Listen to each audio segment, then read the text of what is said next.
Hi everyone, welcome to the NFT, Metaverse, Crypto, Web3, Buzzwords panel. Just to understand better who you are, who owns an NFT here? A monkey, maybe? No? All the hands went down? Ethereum? Yes, Bitcoin? Better? Exchange? Someone visited the Metaverse lately? Or you're not sure what it is? Maybe after this panel? No? Don't expect. Let's set expectation. Nobody will know what is the Metaverse after this panel. So I want to introduce you to our dear guests. We are sitting with the list. Synced with the list. So Elad is one of the founder of SuperSky Games, producing the Summoner Universe.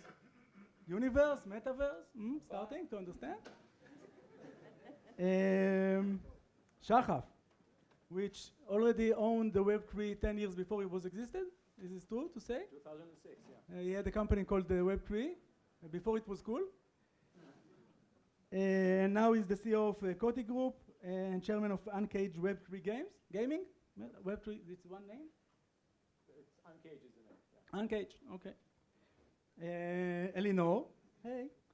Elinor is a VP of Gaming Experience at ZAG Entertainment.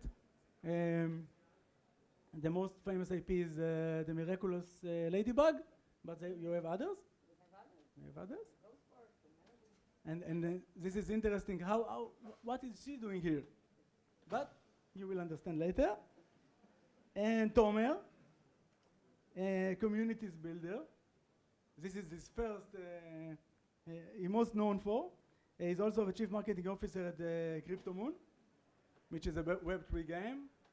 This is more relevant.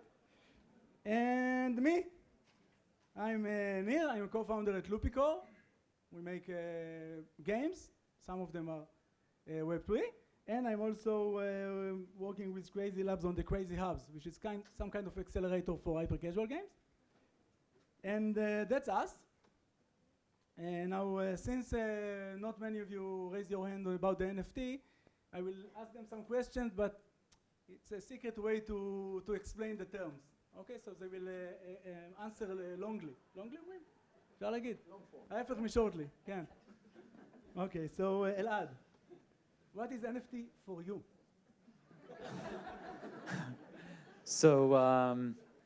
So for me, for us at SuperSky, we look at NFTs specific from or player-owned assets, specific from the aspect of gaming. Because we're a gaming company, we have already built games, and I'm not looking at what NFTs means for other people, so let's focus on that for a second.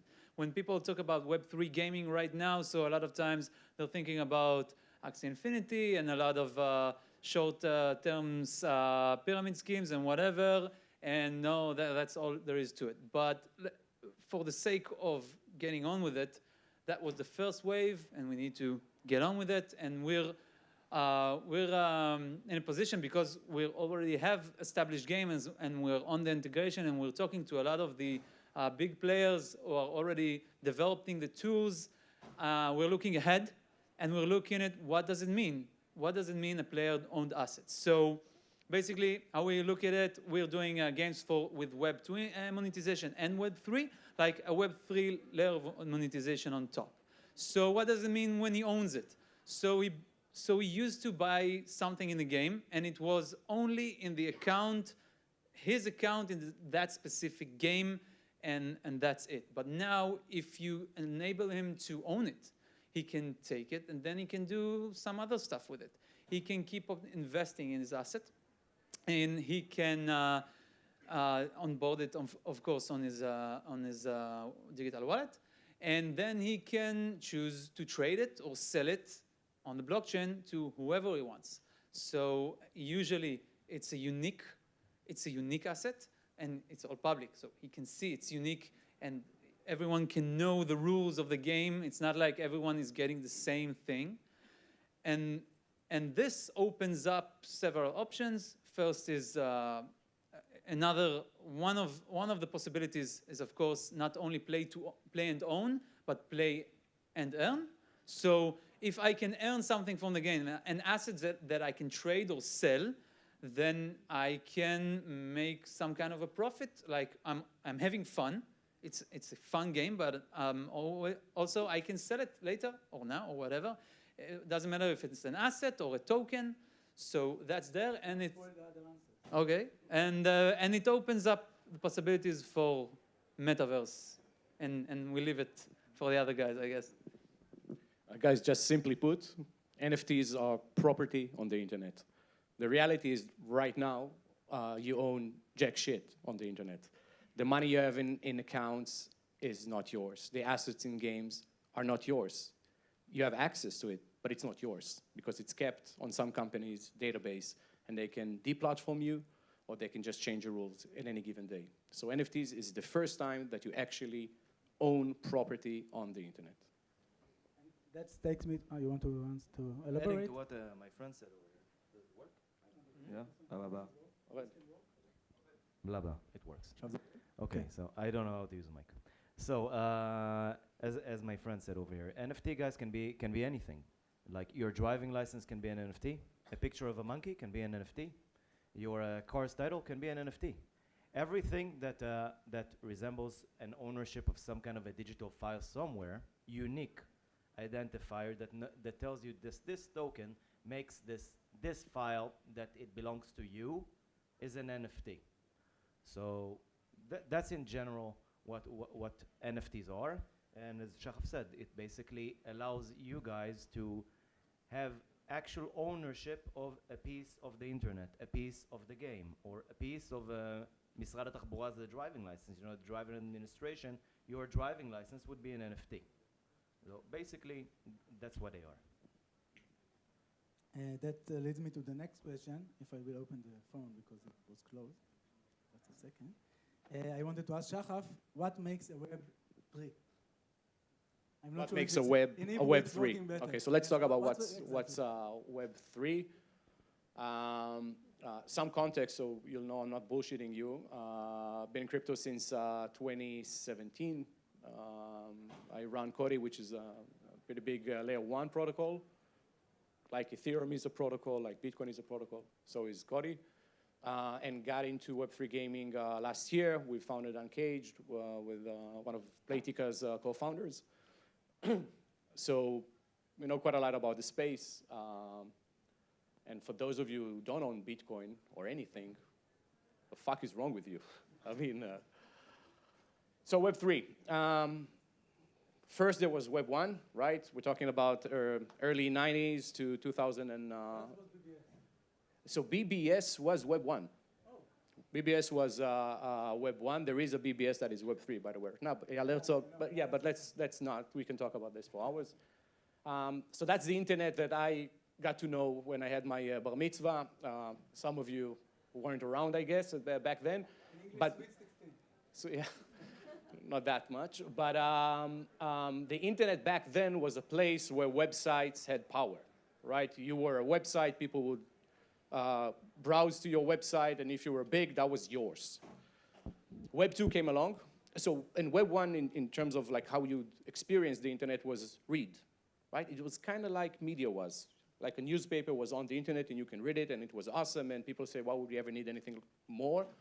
But then along came Web 2, which was you can read, but you can also, like you can consume, but you can also publish, right? What we got to know as social networks, Instagram, whatnot.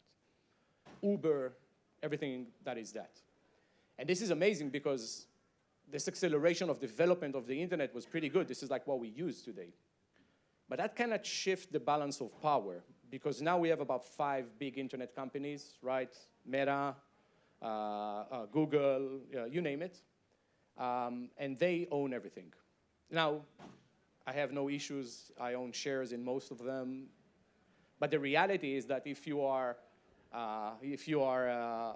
Liverpool and you have a fan base on Facebook, then you have nothing. Because when you would like to move to a different platform, that stays there. So the reality is that Web 2 actually meant that there was no ownership. Web 3 is what is now read, write, like I have this relationship with the technology, but now I also own myself.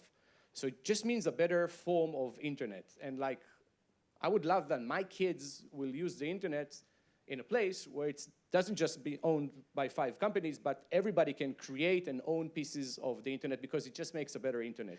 So like if you think about what Uber can be on Web 3, it could be the same app, but there is no Uber Ltd owning everything and taking the profits. It could actually be the drivers and the users, and everyone is able to use an app that is just orchestrated with a protocol and tokens. And if you think that's impossible, this is exactly how you use your email. Email is an open protocol, SMTP, right? The internet is an open protocol, TCP, IP, HTTP, it's that. But we got used to something that is very different than what the future and can be. And the reason that is exciting and the reason that this is the only sector right now that can raise funds and everything is because, like it or not, and you should like it actually as users, this is the future of the internet.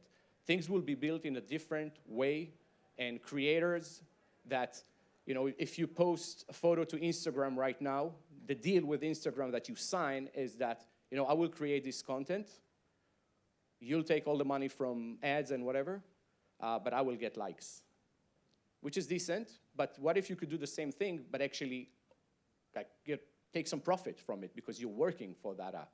You are part of this generation of traffic. So this is what Web3 is in a short form, actually. Can I ask a question? What will then be the motivation of Instagram to develop the app? Oh, that's the amazing thing. Anybody can develop over Web3. And a company can decide, look, we are a company that develops on Web3, and we own a piece of that economy. And what I'm saying is that piece that we own of this economy, right, that can grow dramatically, is more than enough. It's not small, right? As the creator of any economy, like Vitalik Buterin created Ethereum, he owns quite a few ETH, right? Satoshi Nakamoto created Bitcoin, he owns like 1 million Bitcoin. When you create an economy, you take a part of it, everybody knows what you've taken, and then everybody strive for the same thing. We want this to succeed because we all own part of it. Kind of like a kibbutz. I wanted to say kibbutz. And But not everybody and it equal. is, of course. And it is, of course, decentralized. The concept of decentralization, exactly as Shahab said, to simplify it, is if when Web 1, companies own the platforms, companies create the content. Web 2 is companies own the platforms, users create the content. Web 3 and decentralization means that users own the platforms, users create the content. This is the general change that is happening now with Web 3.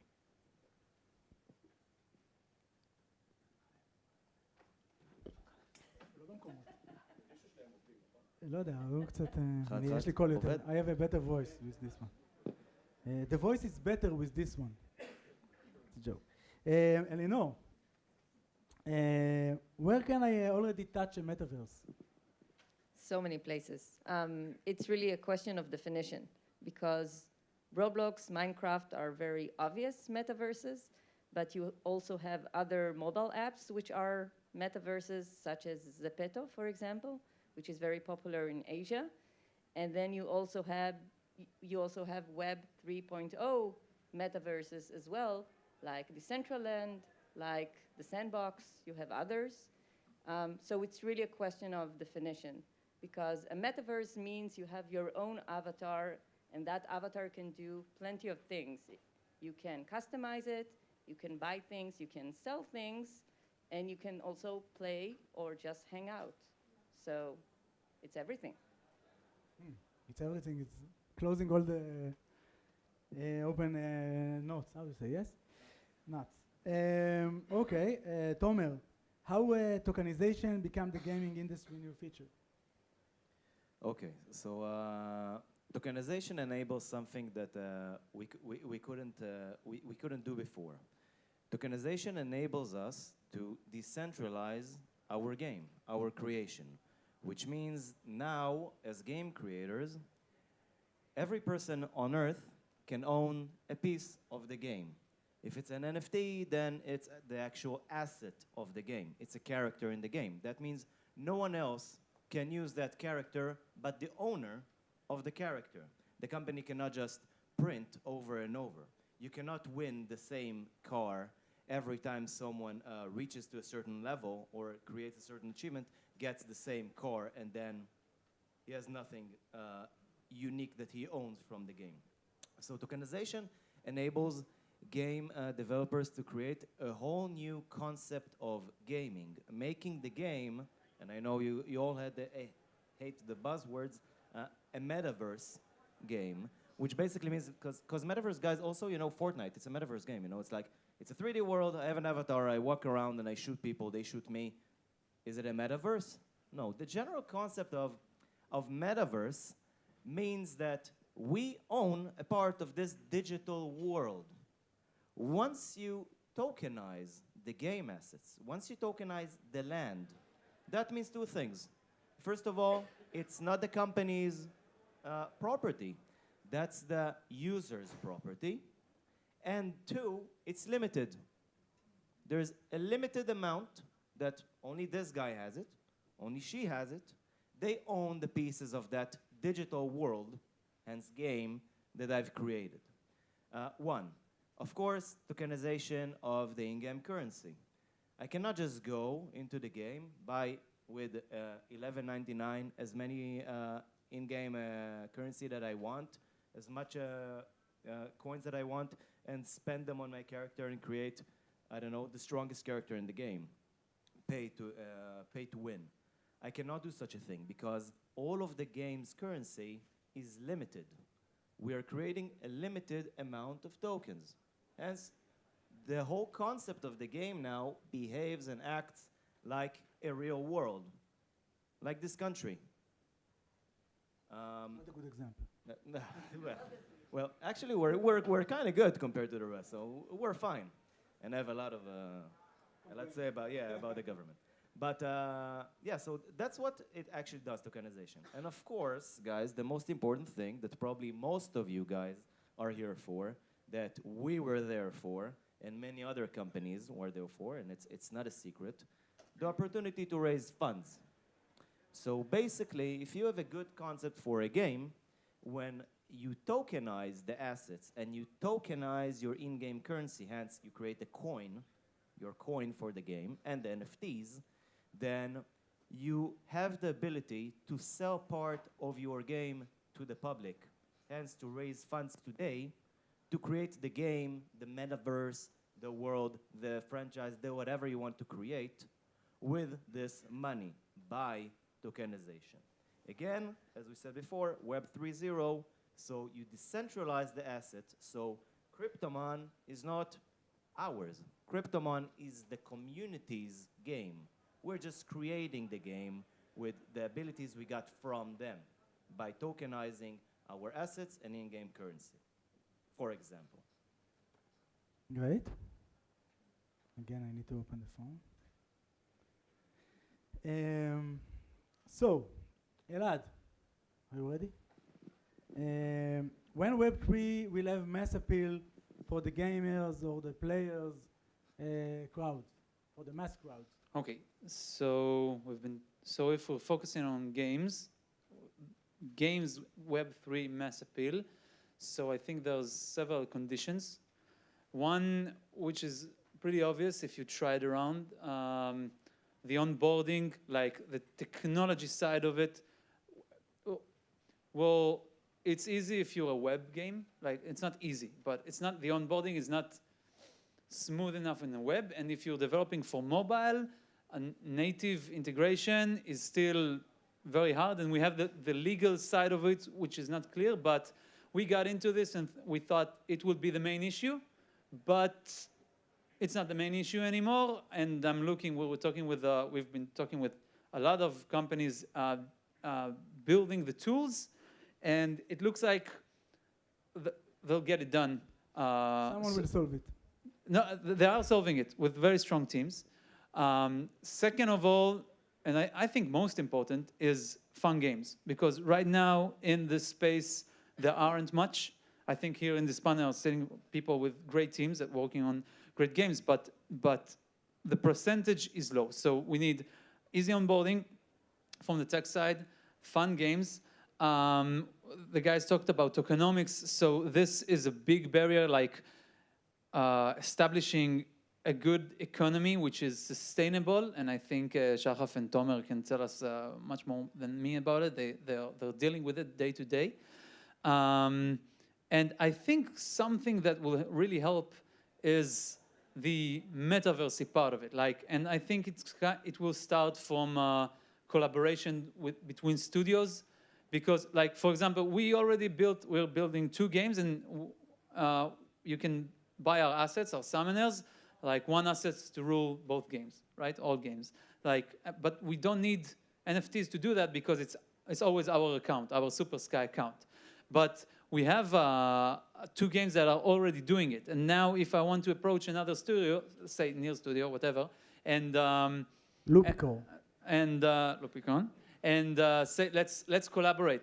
You can very simply pinpoint things from my database using the wallets, and then I can integrate very easily my skins in your game and back and forth.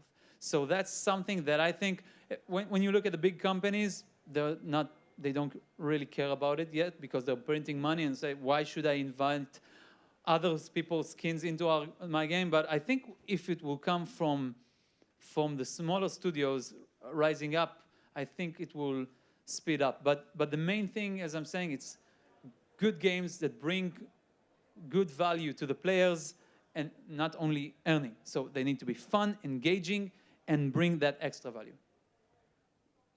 Maybe just one comment on this. I think none of the...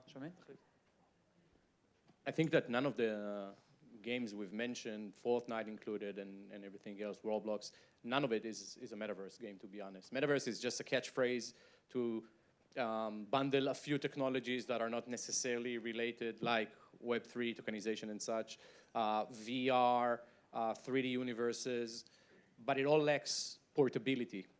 And Metaverse was coined in a Neil Simpson book back in the days, and everybody loved it. But it doesn't really apply here, because if I need to leave my Fortnite account and I leave everything there when I go to the next game, it's not a metaverse, right? It's not a verse. It's if we had to leave all our clothes, assets, phones, everything here in this room, and then just wander off to the restaurant and then, purchase everything again and have lunch, then leave everything there and go to the office and redo this every time, it's not portable, right? It doesn't really apply with how we live in our real lives. And a metaverse should be the digital manifestation of the meatverse, as they call it here.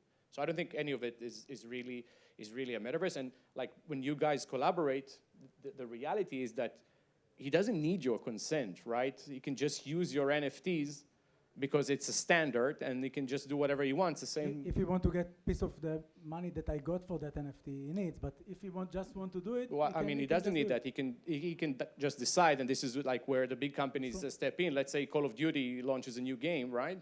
Activision launches a new Call of Duty, and they want to take the best players out of a different shooter game. So they can just target all the wallets that have, major assets, the whales, right?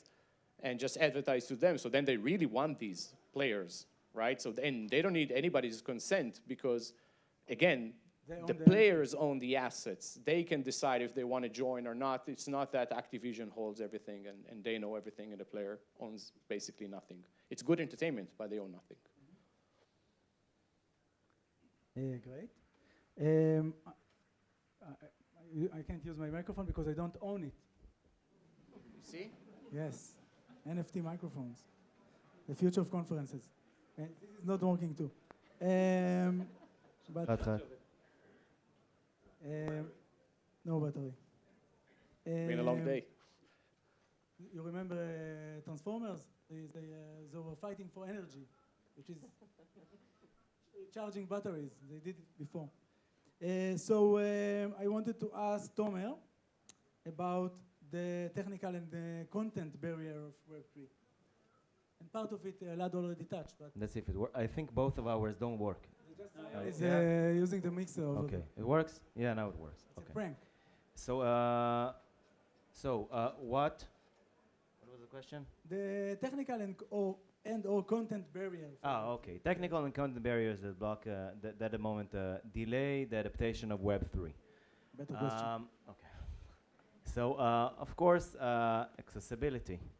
I'm sure. Okay, who has a decentralized wallet and not on Ethereum, not on a Bitcoin, doesn't have a Binance account?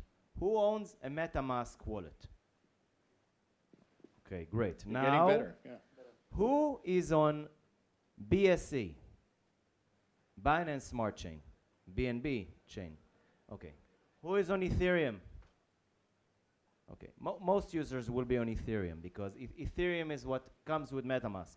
You install MetaMask and you're jumping on Ethereum.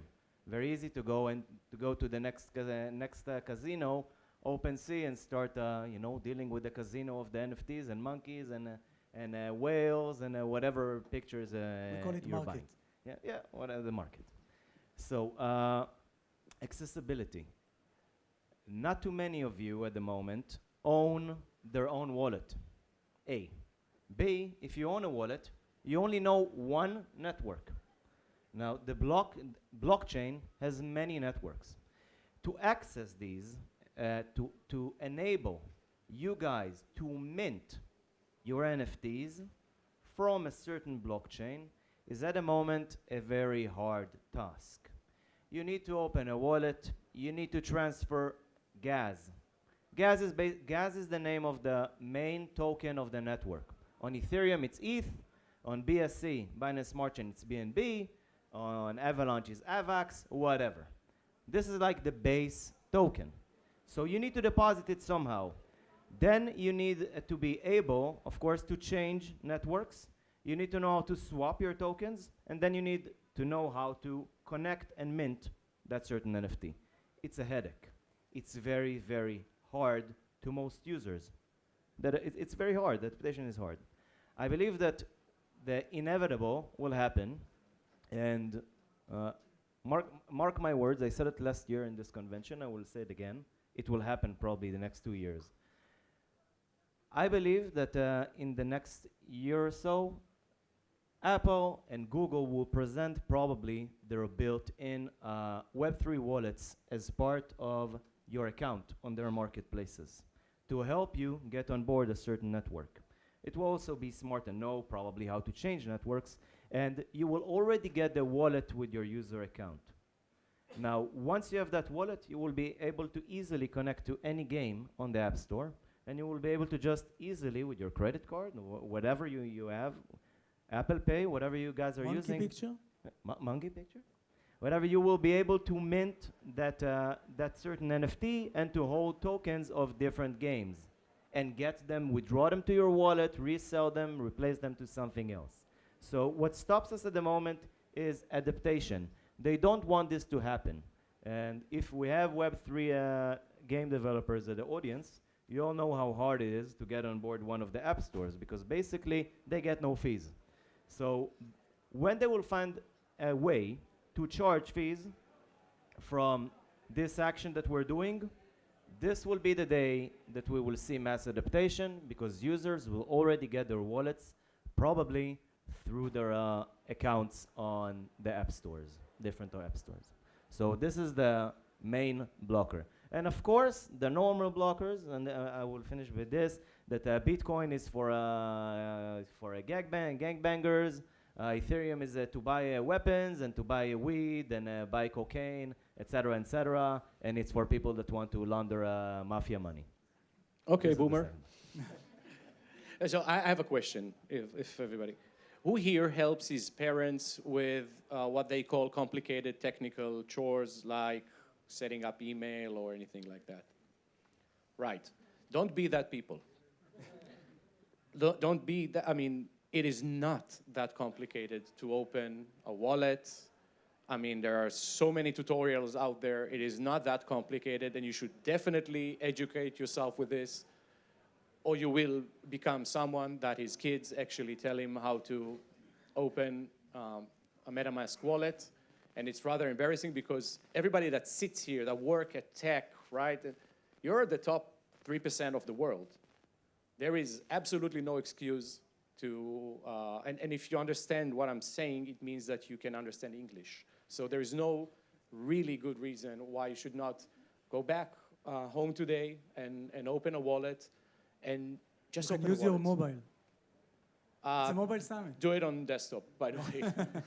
By the way, do it on desktop. Next week on the desktop summit. Yeah. Another blocker, if we have, we have time? Okay. Yes. We had a discussion outside between us, like about big gaming studios. That why should gaming studios want to create Web3 games? It makes no sense. At the moment with Web2, they can just print as much money as they want. They can create as many characters as they want. It's infinity money for them. Why would they want to get on Web3? So the demand needs to come from you guys. We, the people, at the end will choose which games we want to play.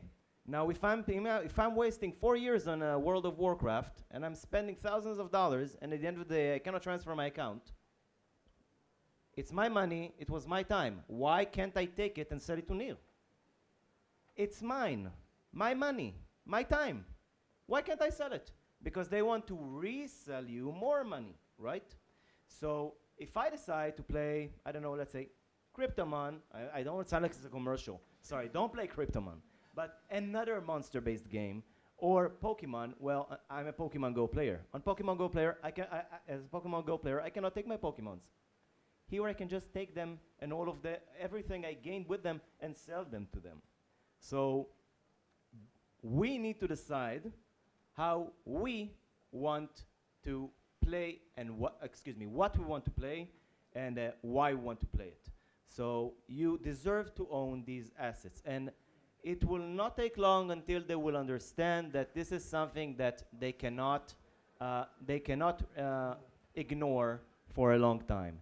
Exactly like cinemas back in the day thought, who will be a crazy guy sitting at home with his wife and will watch a movie in this DVD thing? Who will do it? They want to go to the cinemas. It's fun at the cinemas. You can get popcorn. Along came Blockbuster. And then this tiny company came to Blockbuster and told them, listen, we're a cool company. Buy us. Blockbuster said, no, who will use you? We'll sit at home. We'll download. It's very slow to watch a movie. Netflix. So the evolution is inevitable. Users at the end of the day will decide where it goes. Thank you. Since Shachar, you talk to the audience as an industry, part of your attitude. I always am using the right words. I want to ask another question regarding an industry level question, whatever. How is raising money for Web3 different than standard VC or angel or something like this? I have a startup for Web3. What's different? We just completed our Series A just a very short while back. Well, to the most extent, it's quite the same, but there are some big differences, and the difference comes with the tokens, right? Because like any gaming studio, we have equity. That equity is associated with revenue generated from NFT sales, transaction fees, all of that, and that revenue is substantial. So the equity is great. But other than that, when you create a game, you create an economy. That economy usually have a token, right? So you create a game. Let's think about Fortnite. In Fortnite, you have V-Bucks, right? Everybody knows that. Everybody have kids. Am I? Okay. They are kids. They are the kids. So when you play Fortnite and you buy V-Bucks, shame, that's the currency in the game. So when you create that currency, you sell it to a few VCs. It does not affect your cap table, meaning like the equity stays the same, but they own part of this economy like you own. So you're like a government printing the initial circulation of money. You take some of it, the investors take some of it, advisors and whatnot, and the rest is just sent to circulate in this economy. And if the economy works, then that value rises. So you have that thing as well as part of this lever when you raise funds. So it's equity and tokens in most cases. But it also comes down to the people that are working in the company. So like any other company, we have salaries, only better. And we have, stock options, like you may have, like RSUs and ESOP, like you may have in your companies. But we also have tokens. And tokens are liquid. That's the beauty of it. So when an employee gets a bucket of tokens, he doesn't need to hope and pray that someday the company will IPO or will have a major secondary and the stock price met some criteria and now is wealthy. The tokens actually always have some value. And if you're early enough, I think it's much more substantial than any stock plan that 99% of people may have. So the same applies for VCs. Other than that, it is, and again, I'm after the raise, so I can say that right now, it's fucking easier, right, than raising funds right now to probably anything else. Great. Okay, so we talked about right now.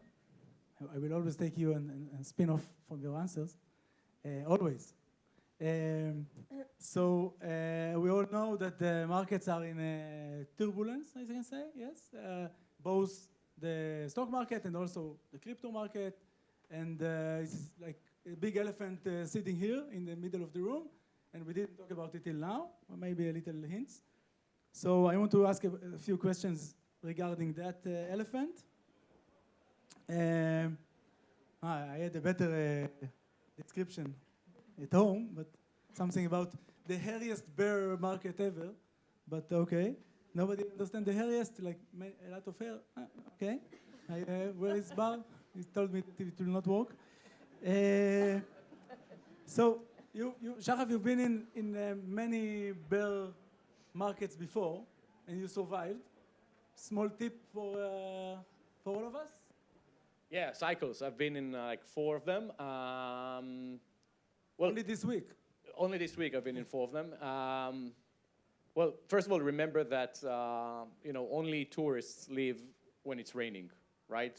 If you're a local to an industry, you don't move when the weather changes. You understand seasonality, and okay, so today it's raining, let's do that, and it will be sunny again. We know that, right? So you need to sustain. Now, obviously, the rest is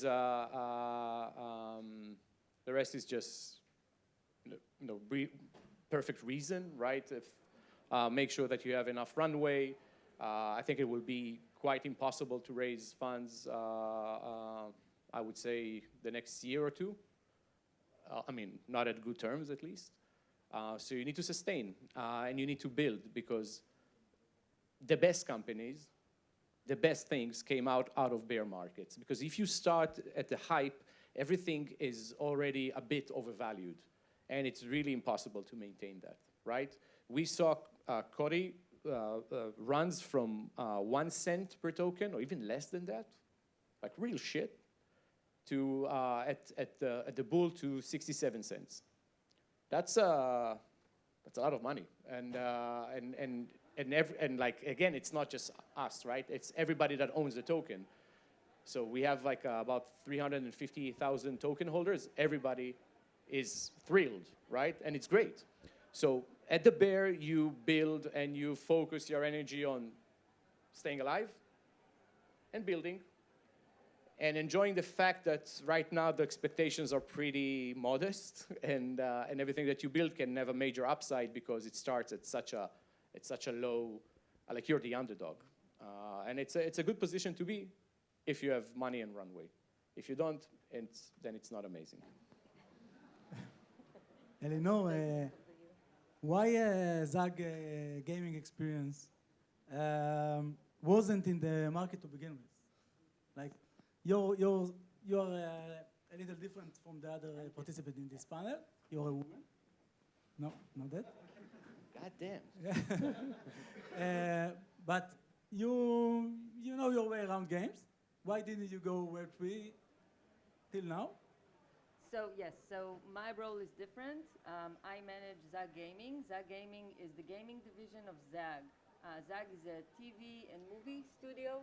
Okay, this isn't working. Is this better? Yeah. Okay, good. I lead our gaming division, and we have a TV show, we have a movie coming out, we have other TV shows coming. Our target audience is kids and families around the world, and my colleagues here have said everything when it comes to crypto, when it comes to Web 3.0. It's not there yet. Because now the players and the people that holds wallets are you guys. They're not even me. Because and I consider myself an early adopter, but that was too complex, sorry. That was too complex for me. I got tired of it. And so when I look at my target audience, I don't expect them to start using that.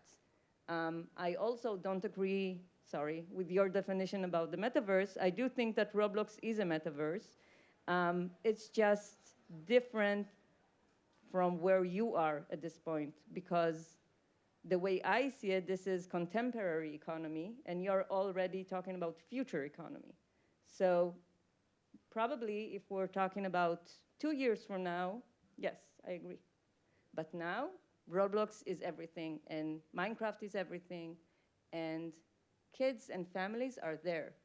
So yes, it's different, perhaps it's not ideal, but still, this is where kids hang out, this is where kids talk and play, and it's where kids find their comfort.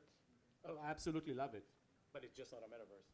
So I think it's a metaverse of contemporary economy. That's the difference. I think someday we'll reach what you're talking about.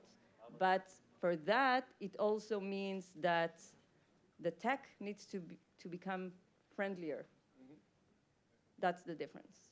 That's why at this point we decided not to go and you know, at the end of the day, I need to prioritize my efforts. So we have a Roblox game, we have mobile games, we have a console game coming out, and NFT and crypto, and that's not in the cards for me. Not at this point. Not at this point. That's what I'm saying. It's kind of the same.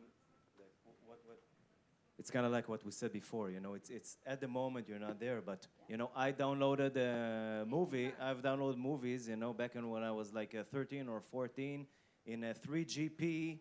Because it was light, it was 50 megabyte of a movie. You couldn't understand basically what you see, but you had the movie. And so, you know, that was back in the day. And now you know, then we had like this streaming thing on the internet, the TV on PC, and it was amazing. And then along came YouTube, and then came Netflix. And now my kids are sitting with their iPads, you know, and swapping movies over Disney, and they know my password to buy stuff. She's 4 years old. She doesn't know what they do. She doesn't know the pictures of the password. So she clicks it. So it's all a matter of adaptation. We cannot deny it, it's coming.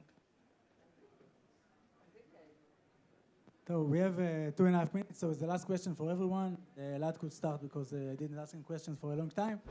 Where do you see the opportunity in the bear market situation, Web3 gaming wise? I think it all resonates to what Shahaf said. Like, so there's a bear market, so everyone that's just small and really don't have much value and don't have strong teams or whatever are going to disappear. So if you hang out, like if you have a strong team and you have funding and you've got value that you bring, if you just hang tight, then you can come on top in the future. Yeah. Just to be ready for the... You have to, yeah.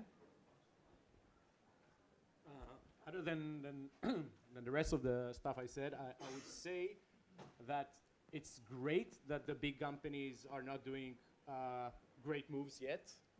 It's actually great that the big companies are not making, you know, great moves yet. But by the way, they are. Like each and every big studio, and we talked with most of them, have a play, whether it's small, maybe it's experimental, maybe it's in their lab, but they are looking deeply into Web3. But they obviously have the innovator's dilemma, right? Like, why would they be their own competitor? Everybody's saying that, but that's kind of like Harvard Business Review sort of conversation. It's not real. They're not actually trying to kill themselves with a new thing. So it's great because it means that companies like us can actually get a very big head start, and then when it's too late or pretty late at the game, you already established yourself.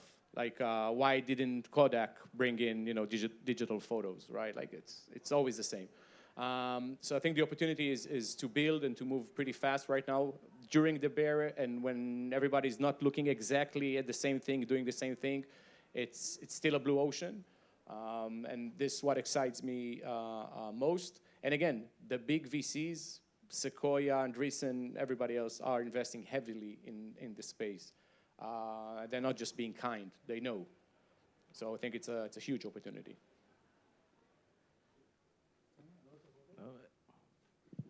Well, Shachaf, the bear killer, said it all.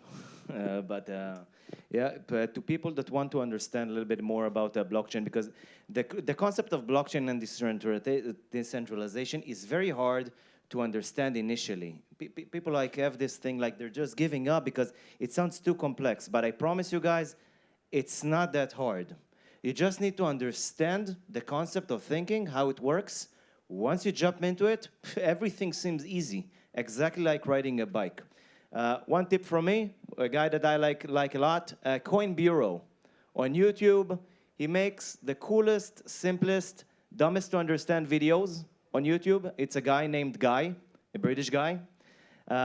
He has amazing videos, explains about networks, explains about the Metaverse, explains about blockchain. He has some videos for beginners. A tip from me, if you want to learn more, learn about it and download MetaMask, open a wallet. It's very, very easy. YouTube tutorial, guys, less than 30 seconds.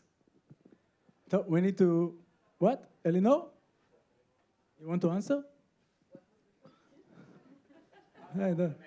Yes. Okay, so thank you for your short answer. Thank you all. Thank you, dear panel partners, participants, yes. And thank you all. That's it.